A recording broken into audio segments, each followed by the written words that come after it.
পাকিস্তানের special chicken biryani বানাচ্ছি আজকে। আমার কাছে তো মনে হচ্ছে পৃথিবীর সবচেয়ে সহজ বিরিয়ানির রেসিপি এইটা, আর খেতেও এত মজা। আসলে এক এক দেশের ট্র্যাডিশন এক এক রকম, এক এক দেশের খাবার দাবারের সিস্টেমও এক এক রকম। পাকিস্তানি স্পেশাল খাবার বানাবো আজকে পাকিস্তানি ভাইরাল অ্যাক্ট্রেসের ভাইরাল ড্রেস পরে। হানিয়া আমির বাংলাদেশে এসে এই প্রিন্টের এই ড্রেসটা পরছিল, তারপর থেকে এই ড্রেসটা এত ভাইরাল, আমারও এই ড্রেসটা খুব পছন্দ হয়েছে। আর এই ড্রেসটা একদম বড়সড় হিজাবি মেয়েদের জন্য একদম পারফেক্ট একটা ড্রেস, খুবই সুন্দর, কালারটাও যেমন সুন্দর ড্রেসটাও তেমন সুন্দর। ওড়নাটা সফট অর্গানজা ফেব্রিক্স এর মধ্যে, ওড়নাটা সাইডে নিয়ে সুন্দর করে পরলেও ভালো লাগবে, তবে ওড়না দিয়ে আমি হিজাব পরে ফেলছি। ম্যাচিং প্যান্ট, ড্রেস আর ওড়না, খুবই সুন্দর একটা থ্রি পিস। ড্রেসটা আজকে আসলো, পার্সেল আনবক্স করে সাথে সাথে পরে ফেললাম, বেশ ভালো লাগতেছে। এই ভাইরাল ড্রেসটা অনেক পেজে অ্যাভেলেবেল, তবে আমি নিয়েছি তাসুস ক্রিয়েশন ফেসবুক পেজ থেকে। পেজটা আমি ডিসক্রিপশনে মেনশন করে দিব, তোমরা চাইলে ভিজিট করে আসতে পারো। আমি ওড়না দিয়ে হিজাব পরেছি, তবে নন হিজাবি যারা আছে ওড়নাটা সুন্দর করে পরলেও অনেক সুন্দর লাগবে। যাই হোক, পাকিস্তানি অ্যাক্ট্রেসের ভাইরাল ড্রেস পরে পাকিস্তানি স্পেশাল বিরিয়ানি বানাতে চলে আসলাম রান্নাঘরে। আমরা তো বিরিয়ানি, মাংস এগুলো মানেই বুঝি কষিয়ে কষিয়ে বেশি বেশি মশলা দিয়ে রান্না করা, তবে আজকের বিরিয়ানিটা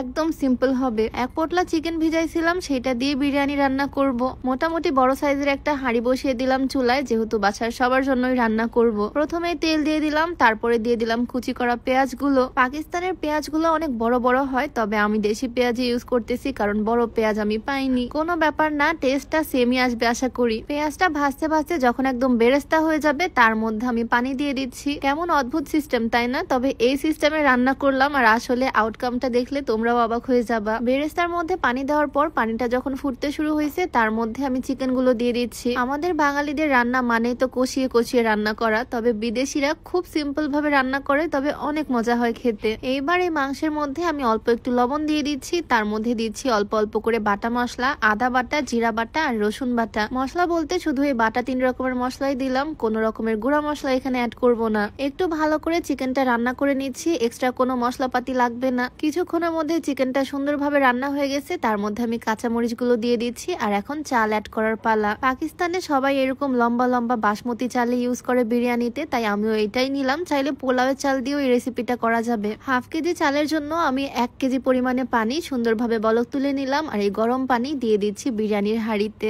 মাংসটা রান্না করার পরই পানিটা এটার মধ্যে দিয়ে দিচ্ছি, আর পানিটার মধ্যে এখন আমি এক এক করে মশলাগুলো দিয়ে দিচ্ছি। এখানে আমি দারচিনি, এলাচ, তেজপাতা, গরম মশলা আর জিরা ব্যবহার করলাম, মানে সবই গরম মশলা। তারপর আমি এখানে অ্যাড করতেছি গুঁড়া দুধ। বিরিয়ানিতে অল্প একটু দুধ অ্যাড করলে অনেক টেস্টি হয়। এরপর বিরিয়ানির জন্য যতটুকু পরিমাণ লবণ লাগবে লবণটাও দিয়ে দিলাম, আর এখন ধুয়ে রাখা চালটা অ্যাড করলাম। পাকিস্তানে যে কোনো রকমের বিরিয়ানি রান্না করলে তারা লম্বা লম্বা এই বাসমতি চালগুলো দিয়েই করে, তবে আমার মনে হয় এখানে পোলাওয়ের চালটা অ্যাড করলেও অনেক মজা লাগবে খেতে, কারণ পোলাওয়ের চালে এক্সট্রা একটা সুন্দর গন্ধ থাকে, যেটা বাসমতি চালে থাকে না। যাই হোক, একটু নেড়ে চেড়ে তার মধ্যে কাঁচামরিচ দিয়ে আমি ঢাকনা দিয়ে রাখলাম কিছুক্ষণ। 50% এর মতো রান্না এখানে হয়ে গেছে। এখন পাশের চুলায় আমি একটা তাওয়া বসিয়ে দিলাম, যে তাওয়ায় রুটি ভাজা হয়। চুলার হিটটা লো রেখে তার উপরে বিরিয়ানিটা এখন বসিয়ে দিচ্ছি। এইভাবে ঢাকনা দিয়ে কিছুক্ষণ রাখতে হবে, প্রায় 10-12 মিনিট। তার মধ্যে আমার বিরিয়ানি একদম রেডি হয়ে যাবে। কত সহজ, তোমরাই হয়তো দেখলা। এখন শুধু ফাইনাল রেজাল্ট দেখার জন্য 10 মিনিটের অপেক্ষা। আচ্ছা, এর মধ্যে তোমাদেরকে দেখিয়ে দেই, তোমরা যারা উচ্চতা বাড়াতে চাও, লম্বা হতে চাও, চাইলে এই সাপ্লিমেন্টের কম্বোটা ট্রাই করতে পারো, যেটা বাংলাদেশের বিএসটিআই কর্তৃক অনুমোদিত, তাই কোনো রকমের সাইড ইফেক্টের ভয় নাই। এগুলো কোনো রকমের ঔষধ না, এগুলো হরলিক্স বা কমপ্ল্যান ঠিক যেই রকম সেই রকমই সাপ্লিমেন্ট। মূলত এটা হাড়ের শক্তি বৃদ্ধি করবে। এইটা তোমরা ফিট ক্যাফে 24 পেজ থেকে পেয়ে যাবা, পেজটা আমার ডিসক্রিপশনে মেনশন করে দেওয়া থাকবে। যাই হোক, 10 মিনিট পর চলে আসলাম বিরিয়ানির কাছে। বেশ কিছুক্ষণ দমে ছিল,